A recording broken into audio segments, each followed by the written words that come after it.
আসসালামু আলাইকুম। সবাই কেমন আছেন? আলহামদুলিল্লাহ, আমিও ভালো আছি।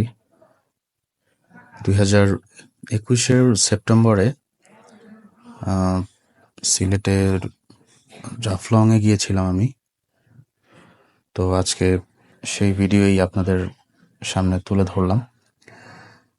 জাফলং মূলত ছোটবেলায় একবার গিয়েছিলাম, তখন অবশ্য শীতের টাইমেই গিয়েছিলাম।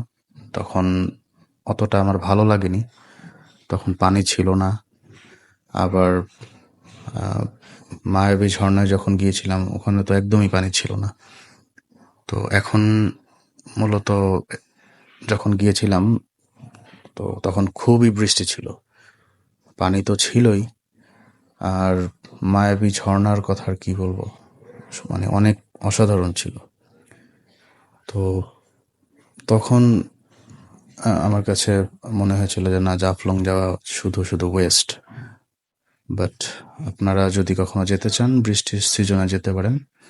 এটা হচ্ছে আমাদের প্রতিবেশী দেশ ইন্ডিয়াদের ছোট্ট একটা ঝর্ণা। আপনারা দেখতেই পাচ্ছেন কত সুন্দর মায়াবী ঝর্ণা।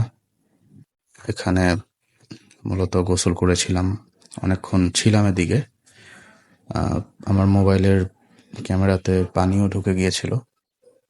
তো যাই হোক, তখন কিছু হয়নি, কিন্তু অসাধারণ একটা অনুভূতি ছিল আর কি।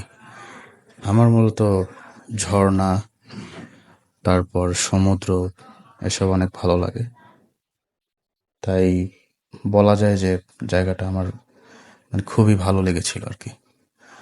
আপনারাও যেতে পারেন, তবে অবশ্যই বৃষ্টির সিজনে। আপনারা যদি ঠান্ডার সিজনে যান পানি পাবেন না, বাট তখন গেলে হয়তো ছবি টবি তুলতে পারবেন ভালো, এই আর কি। তো আমার জাফলং ভ্রমণ শেষ, এখন আমি আবার ব্যাক করতেছি।